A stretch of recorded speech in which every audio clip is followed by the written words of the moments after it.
Halo Sobat UTBK, selamat datang di channel YouTube utbk.or.id. Di sini kita bakal bantu Sobat UTBK mempersiapkan diri menghadapi seleksi tes perguruan tinggi dengan pembahasan lengkap dan mudah dipahami. Sebelum lanjut, yuk like, komen, dan subscribe channel YouTube ini supaya Sobat UTBK nggak ketinggalan video pembahasan lainnya dari kami. Nah, di video kali ini kita akan bahas soal-soal tes masuk Universitas Indonesia kelas internasional, yaitu Logical Reasoning. Pembahasan ini bakalan penting banget, karena bisa bantu Sobat UTBK memahami pola soal dan fokus belajar di bagian yang tepat. Yuk, langsung aja kita mulai pembahasannya. Berikut ini adalah soal-soal tes masuk SIMAK UI KKI kelas internasional. Soal yang kami berikan sudah diterjemahkan ke dalam bahasa Indonesia.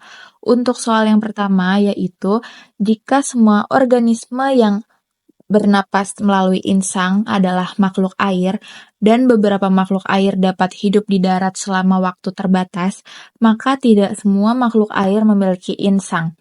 Jika organisme X memiliki insang dan tidak bisa hidup di darat, maka organisme X pasti makhluk air.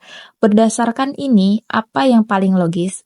Dengan pilihan jawaban A, organisme X adalah makhluk air namun bukan makhluk darat. B, organisme X tidak termasuk makhluk air karena tidak bisa hidup di darat. C, organisme X memiliki insang karena ia makhluk darat. D, organisme X bisa jadi makhluk darat yang beradaptasi dengan insang. E, organisme X adalah pengecualian dari makhluk air biasa. Nah, kira-kira untuk jawaban yang paling tepat yang mana ya, teman-teman?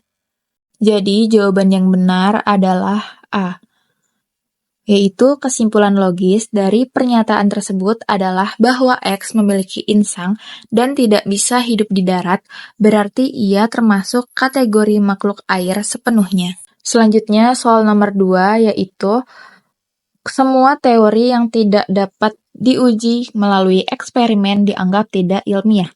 Sebagian teori dalam filsafat tidak dapat diuji melalui eksperimen. Oleh karena itu, sebagian teori filsafat dianggap tidak ilmiah. Jika teori Y adalah teori filsafat dan tidak bisa diuji melalui eksperimen, maka A, teori Y adalah teori ilmiah karena berada dalam wilayah filsafat. B, teori Y tidak dianggap sebagai teori ilmiah berdasarkan prinsip dedukasi ilmiah. C, teori Y bisa diuji dengan metode lain seperti selain eksperimen, jadi tetap ilmiah.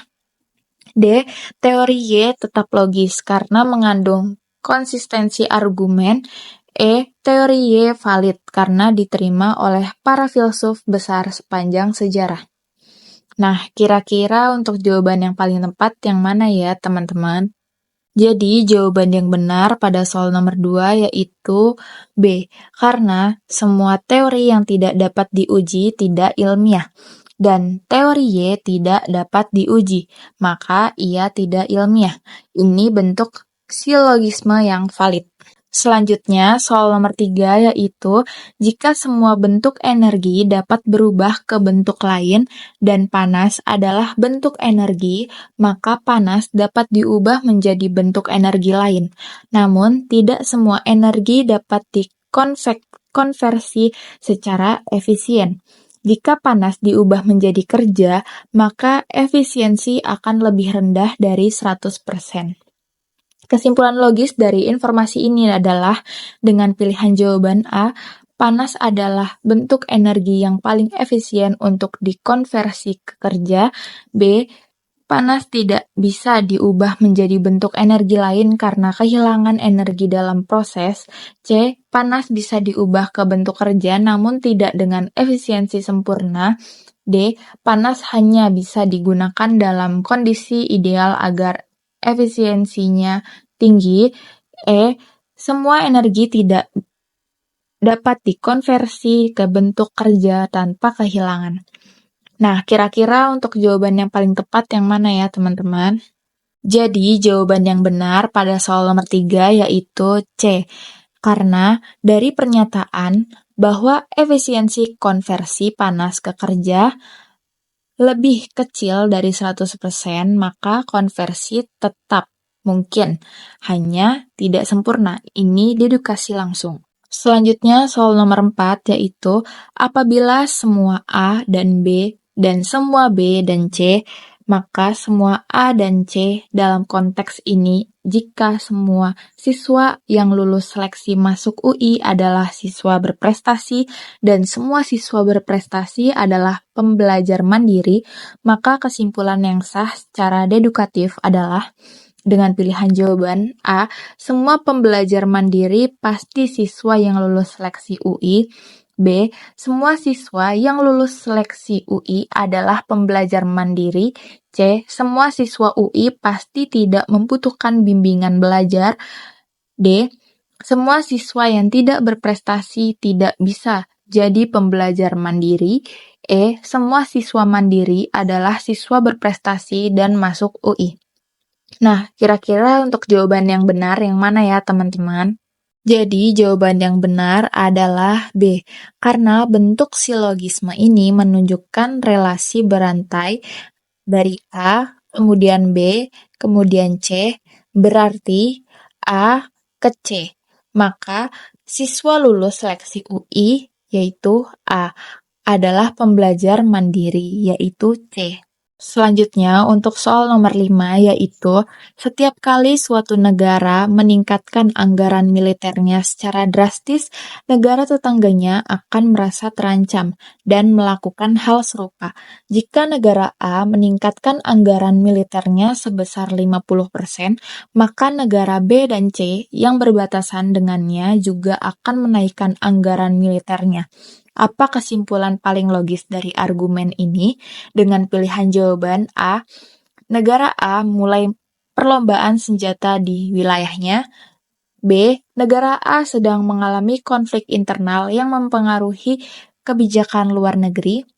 C, negara B dan C tidak terpengaruh karena telah memiliki anggaran militer besar sebelumnya. D, negara B akan memperluas wilayahnya sebagai langkah antisipatif. E, negara C bersifat netral dan tidak merespon militerisasi. Nah, kira-kira untuk jawaban yang benar yang mana ya, teman-teman? Jadi, jawaban yang benar pada soal nomor 5 yaitu A, karena dedukasi logis dari pola sebab akibat yang disebutkan adalah peningkatan militer oleh A ke reaksi militer oleh B dan C. Ini memicu perlombaan senjata. Itu dia pembahasan soal-soal untuk tes masuk Universitas Indonesia SIMAK UI kelas internasional kali ini. Semoga bisa jadi gambaran awal buat Sobat UTBK yang sedang mempersiapkan diri untuk mengikuti tes masuk perguruan tinggi tahun ini. Kalau Sobat UTBK ingin akses ke materi yang lebih lengkap seperti kisi-kisi, soal-soal latihan terbaru, kunci jawaban, dan pembahasan detail, langsung aja berlangganan akun premium ini di website kami di utbk.or.id.